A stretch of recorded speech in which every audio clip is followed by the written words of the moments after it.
Hello everyone, welcome to my YouTube channel only law. आज हम partnership act के section 30 को कवर करने वाले हैं जो कि माइनर से रिलेटेड है। तो आज के इस लेक्चर में हम देखेंगे कि माइनर की पोजीशन क्या होती है पार्टनरशिप में, और जब माइनर को पार्टनरशिप में एडमिट किया जाता है बेनिफिट्स के लिए तो माइनर के क्या राइट्स होते हैं, क्या लायबिलिटीज़ होती हैं, और जब वो माइनर मेजर हो जाता है, जब वो माइनर जो है मेजॉरिटी एज अटेंड कर लेता है तब क्या सिचुएशन होती है। तो चलिए स्टार्ट करते हैं अपने लेक्चर को। तो फर्स्ट ऑफ ऑल अगर हम देखें कि माइनर की पोजीशन क्या होती है पार्टनरशिप में, तो माइनर जो है पार्टनर नहीं बन सकता किसी भी फर्म का, क्योंकि माइनर कॉन्ट्रैक्ट नहीं कर सकता। Minor is incompetent to contract. और हमने सेक्शन 4 में देखा था कि पार्टनरशिप के लिए कॉन्ट्रैक्ट का होना लाजमी है। तो जैसा कि कॉन्ट्रैक्ट का होना लाजमी है और माइनर कॉन्ट्रैक्ट एक्ट के मुताबिक माइनर कोई भी कॉन्ट्रैक्ट में इंटर नहीं हो सकता, तो दैट्स द रीज़न कि माइनर को पार्टनरशिप में एज अ पार्टनर इंटर नहीं किया जा सकता।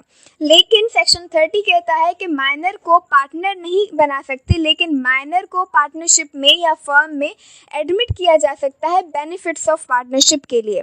माइनर को जब भी पार्टनरशिप में एडमिट किया जाएगा बेनिफिट्स के लिए, तो उसके लिए लाजमी है कि सब ही पार्टनर्स कंसेंट दें। दैट मीन्स कि अगर एक फर्म में 5 पार्टनर्स हैं और 5 में से 4 चाहते हैं कि माइनर को एडमिट किया जाए और एक चाहता है कि नहीं किया जाए, तो यहाँ पे मेजॉरिटी रूल नहीं चलेगा। यहाँ पे जो है सबकी कंसेंट लाजमी है, और जब तक सब पार्टनर्स कंसेंट नहीं देंगे तब तक माइनर को एडमिट नहीं किया जा सकता पार्टनरशिप में।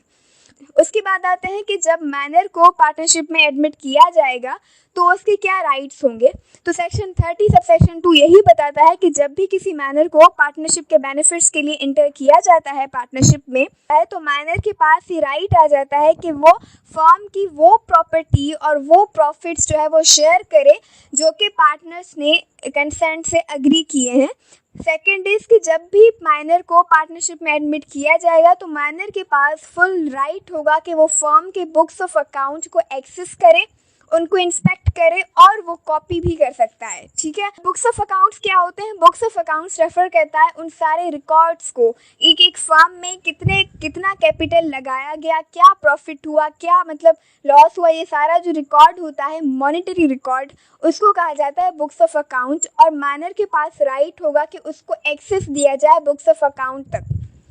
उसके बाद आते हैं कि माइनर की लायबिलिटी क्या होगी। तो सेक्शन 30 सब सेक्शन 3 यही बताता है कि वो जो माइनर एडमिट किया गया है पार्टनरशिप में बेनिफिट्स के लिए, वो पर्सनली लायबल नहीं होगा। मतलब फर्म की किसी भी एक्ट के लिए माइनर पर्सनली लायबल नहीं होगा, लेकिन माइनर का जो भी शेयर है फर्म में, जो भी प्रॉपर्टी का शेयर है उसका, या उसका जो प्रॉफिट का जो शेयर उसको मिलना है, वो लायबल होगा। वो शेयर पे जो है वो लायबिलिटी बनेगी फर्म की।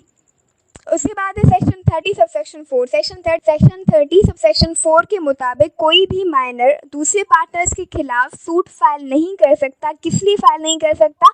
मतलब कि उसका जो शेयर है प्रॉफिट का वो रिसीव करने के लिए या पेमेंट के लिए वो सूट फाइल नहीं कर सकता पार्टनर्स के खिलाफ। लेकिन यहाँ पे एक्सेप्शन ये है कि वो सूट फाइल तब कर सकता है जब वो फर्म से अपना जो कनेक्शन है वो ख़त्म कर दे। जब वो फर्म से अपना कनेक्शन ख़त्म कर देगा तब उसके पास राइट आ जाएगा कि वो सूट फाइल कर सकता है against other partners for payment of his share. उसके बाद है कि जब माइनर जो है एज ऑफ मेजॉरिटी अटेंड कर लेता है तो तब क्या होगा। तो एज ऑफ मेजॉरिटी अटेंड करने के 6 मंथ्स के अंदर अंदर माइनर जो है वो पब्लिक नोटिस देगा। और पब्लिक नोटिस क्या देगा कि अगर वो चाहता है कि वो फर्म का पार्टनर बने तो वो नोटिस देगा। कि अगर कोई पर्सन जो है वो माइनर से मेजर जो है वो हो चुका है, लेकिन उसके बाद उसके 6 महीने गुजरने के बाद भी उसने कोई पब्लिक नोटिस नहीं दिया कि वो फर्म में रहना चाहता है, पार्टनर बनना चाहता है या पार्टनर नहीं बनना चाहता, तो ये प्रिज्यूम किया जाएगा कि वो पार्टनर बन चुका है फर्म का। जैसे ही 6 महीने एक्सपायर होंगे तो उसको पार्टनर ही समझा जाएगा एक फर्म का। अब सिचुएशन आती है कि जब एक पर्सन पार्टनर बन चुका फर्म का,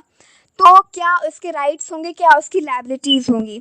तो सेक्शन 30 सब सेक्शन 7 के मुताबिक जब एक पर्सन फर्म का पार्टनर बन जाएगा तो उसकी जो राइट्स एंड लायबिलिटीज़ माइनर के तौर पे थी वो उस डेट तक कंटिन्यू रहेंगी जब तक जो है वो पार्टनर बन नहीं जाता। मतलब जैसे कि कोई पर्सन माइनर था और उसने पब्लिक नोटिस दिया कि हाँ मैं इस फर्म का पार्टनर बनना चाहता हूँ, तो जिस दिन उसने नोटिस दिया उस दिन तक उसकी राइट्स एंड लायबिलिटीज़ वैसे ही रहेंगी जैसे कि उसके माइनर के तौर पे उसकी राइट्स एंड लायबिलिटीज़ थी।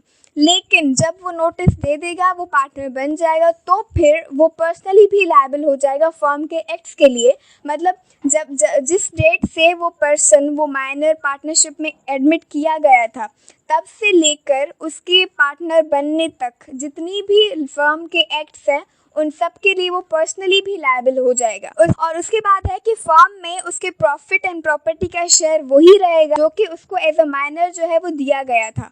उसके बाद सिचुएशन आती है कि अगर वो पर्सन पब्लिक नोटिस देता है और कहता है कि मैं इस फर्म का पार्टनर नहीं बनना चाहता, तो क्या होगा? उस सिचुएशन में ये होगा कि उसकी जो भी राइट्स एंड लायबिलिटीज़ माइनर के तौर पे थी वो उस डेट तक रहेंगी जब उसने पब्लिक नोटिस दे दिया। मतलब कि उस माइनर का जो शेयर है प्रॉफिट का या प्रॉपर्टी का, वो फर्म के एक्ट्स के लिए लायबल होगा, लेकिन सिर्फ उसी डेट तक लायबल होगा जब उसने पब्लिक नोटिस दिया। मतलब जब उसने पब्लिक नोटिस दे दिया तो उस दिन के बाद से फर्म जो भी एक्ट करेगी तो उसके लिए वो पर्सन की प्रॉपर्टी या शेयर जो है वो लायबल नहीं होगा फर्म के किसी भी एक्ट के लिए।